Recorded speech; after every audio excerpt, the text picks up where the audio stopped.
There is a psychological paradox that torments millions of people for years. They wake up feeling wholeness and harmony in solitude. Their own company seems completely sufficient. They work, create, develop. And all of this happens in a state of inner calm. But at the moment they are faced with the possibility of deep intimacy, something inside them switches on an alarm signal. A person who seems so independent begins to withdraw almost against their will. Few realize that behind this behavior there is not an absence of the need for love, but its denial. The amazing truth is that people who feel most comfortable alone are often the loneliest of all, even though they do not realize it.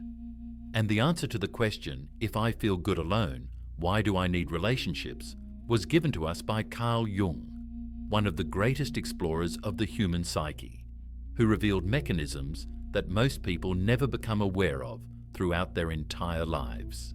The psychological portrait of a person who feels comfortable in solitude requires a deep understanding of their inner world. They do not feel despair or self-hatred.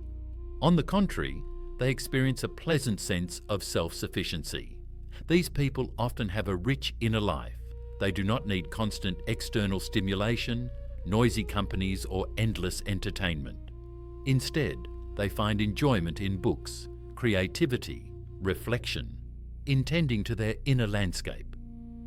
They do not understand what is happening, but there is a deep psychological process that governs their perception of solitude as something good. Carl Jung would call this the process of individuation, which, however, can degenerate into isolation if it is not balanced. Most people, observing them from the outside, see confidence and independence, but that is only the surface. Beneath it lies something far more complex and contradictory. The hidden mechanisms that govern such behavior rarely come into the person's own field of awareness. There is a hidden reason why independent people sabotage their own romantic relationships. It is not malice and not a refusal to love.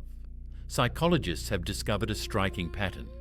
People who grew up in certain family conditions learn to perceive relationships as a potential threat to their autonomy. Behind the seeming simplicity of their reluctance to enter into relationships lies a complex mechanism of psychological defense. The subconscious of these people activated protective reflexes back in childhood when they had to choose between their own needs and the needs of others. They learned early on, if you want to be happy, rely only on yourself. No one will take care of you as you do.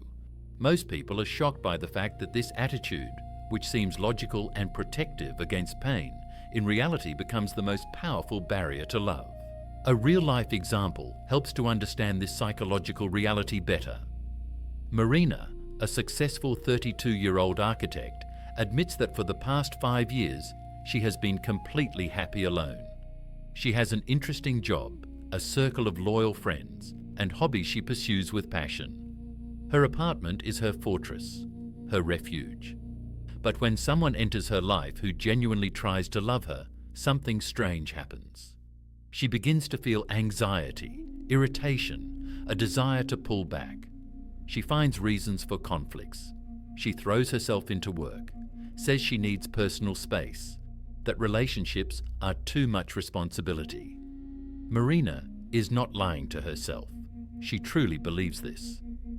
But if you dig into her history, it becomes clear that her mother was emotionally unstable, demanded constant attention and support. And little Marina understood early on that the only way to keep control over her life was to never allow anyone to come too close. Her current choice in favor of solitude is not the result of genuine happiness in being alone, but rather an expression of a deep fear of helplessness and loss of control, which she associates with intimacy. The depth psychology that Carl Jung studied explains this phenomenon through the concept of the unconscious and its archetypes. The psyche, according to Jung, strives for wholeness, for the integration of all its aspects. But many people live while completely ignoring huge parts of their own psyche, those parts that demand closeness, vulnerability, dependence on another. Jung called these repressed parts of the psyche the shadow. The shadow contains everything we do not want to see in ourselves, everything that seems like weakness. For an independent person, the shadow often contains precisely the need for closeness, the desire to be understood and accepted, and the fear of loneliness. But instead of integrating these aspects, the person creates a psychological shield. They tell themselves that they do not need relationships, that they are too independent for that. The defense mechanism of the psyche switches on automatically. It is not a conscious decision, but a reflex that developed as a result of life experience. Jung emphasized that this defense, although it protects a person from immediate pain, in fact becomes a prison from which it is impossible to escape without understanding its mechanisms. The hidden signals radiated by people with a strong need for personal space often go unnoticed by those around them. Few people know that behind the explicit reluctance to be in a relationship, there is often a sharp inner pain. These people create an aura of unreachability around themselves. They say certain phrases that push away potential partners. I am too complicated. I don't believe in relationships. I don't need anyone. But a psychologist hears in this not truth, but a cry for help disguised as independence. Their behavior contains micro-signals of deep fear. When someone shows interest, they become cold and distant. They do not notice that fear may be visible in their eyes, that something defensive sounds in their voice. Interestingly, others often perceive this as a lack of interest, while in reality, it is an excess of fear. By creating the appearance of complete independence, such people protect themselves from a wound that was inflicted on them sometime in the past. They are avoiding not relationships themselves, but the pain they associate with intimacy.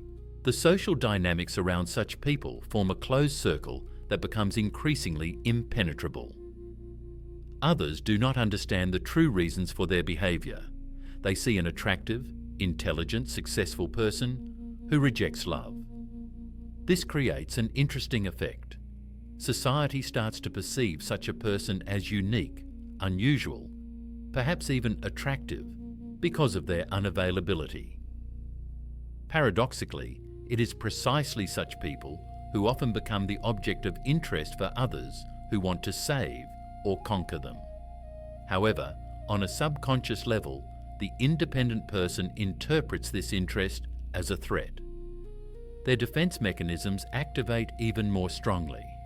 They may begin to believe that people are interested in them only because they see them as a project to be fixed, that no one accepts them as they truly are. And in this belief, there is a grain of truth, but that truth is distorted by their own projection, because people often try to get closer precisely because they sense, beneath the mask of independence, a person who is in fact deeply wounded and in need of help. The defense mechanisms used by the psyche of such a person operate on several levels at once. On the conscious level, the person may sincerely convince themselves and others that they are fine alone. On the unconscious level, something entirely different is happening. The subconscious automatically activates rationalization, the process through which unbearable emotional content is transformed into logical, respectable reasons. I don't need relationships, says the conscious mind, but the unconscious has sealed over the fracture from the pain this person once suffered. The inevitability of these psychological processes often shocks people when they first recognize them in themselves. A psychologist can help a person see that their defense is working too well, that it has stopped protecting and has begun to persecute them. Carl Jung said that the psyche strives for balance, and when one pole is excessively fortified, the opposite pole demands expression with doubled force. That is why people who claim that they do not need anyone often experience surges of despair and loneliness that they cannot explain. In this lies a deep truth about human nature that Jung tried to convey to us throughout his life. A human being is not a monolithic structure, but a dynamic system of opposites. Each of us contains both a loner and a being that craves closeness. Each of us holds both an isolated narcissist and a vulnerable child. True psychological maturity does not lie in choosing one side and rejecting the other, but in learning to live with this inner multiplicity. People who fear relationships often have not understood that relationships are not a threat to their independence, but a path to a deeper kind of independence. Genuine freedom comes not from denying another person, but from the ability to choose them every day, even knowing their full complexity. Jung wrote that consciousness is born from the clash of opposites, and this clash occurs especially intensely in the encounter with another person who reflects back to us parts of ourselves that we cannot see. Relationships are a mirror, and many people are afraid to look into this mirror because they see there not only a positive reflection, but also their shadow. The philosophical meaning of solitude and closeness is much deeper than it might seem at first glance. Genuine isolation is not physical loneliness, but a rupture between consciousness and the unconscious within a single person. And genuine intimacy is not the absence of personal space, but the ability to take responsibility for one's own psyche, even when another person is nearby. Carl Jung saw relationships not as a burden, but as an opportunity to achieve wholeness. The second half of life, in his view, should be devoted to integrating all the parts of our psyche, including those we suppressed in the first half. For many people, this means re-evaluating their attitude towards solitude and closeness. They need to understand that their independence will not disappear if they allow someone to come close to them. In fact, true independence blossoms precisely when a person can consciously choose dependence on another, instead of instinctively running away from it. This is not weakness, but the highest form of psychological maturity. By integrating all these aspects, a person begins to understand the true answer to the question from the beginning. Why do they need relationships if they feel good alone? Carl Jung's answer may sound paradoxical, but it is this: they need relationships not because they feel bad alone, but because it only seems to them that they feel good alone. This seems contains an entire psychological history of denial, defense, and fear. True well-being of an individual includes both the ability to enjoy solitude and the ability to be vulnerable with another. People who reject relationships often do so not out of strength, but out of fear disguised as independence. And Jung told us that the only way to overcome this fear is not to flee from it into even deeper solitude, but to face it head-on, allowing another person to see us as we truly are. This requires courage, a deeper courage than simply living alone.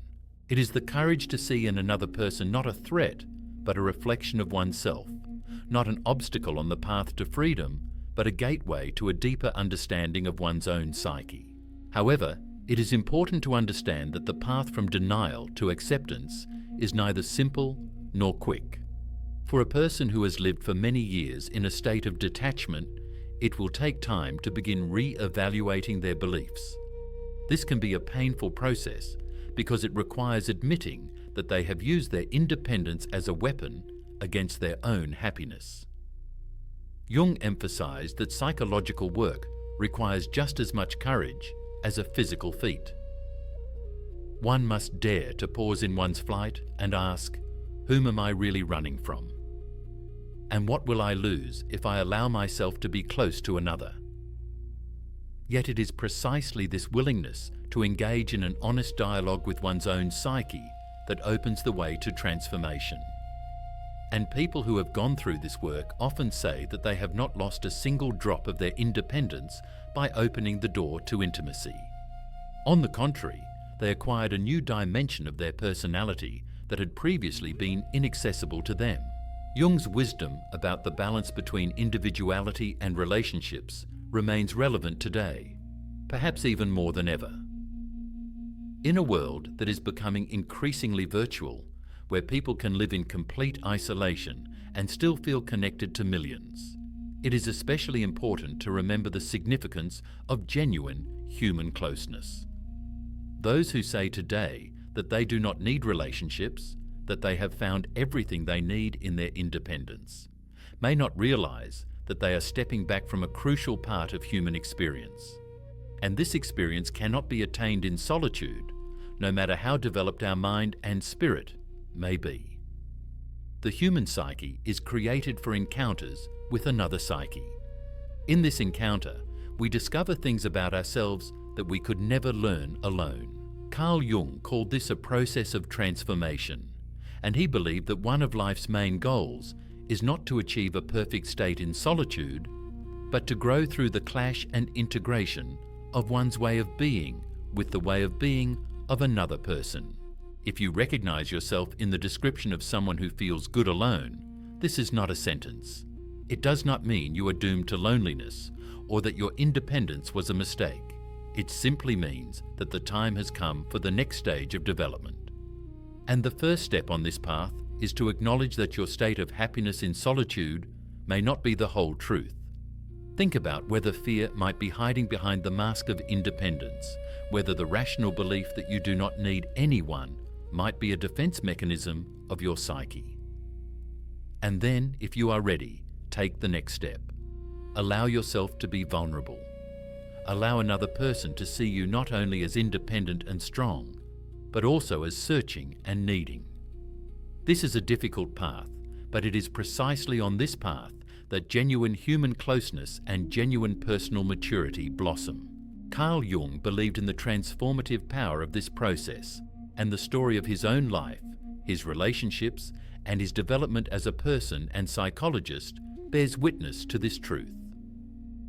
Now it is your turn to undergo this transformation.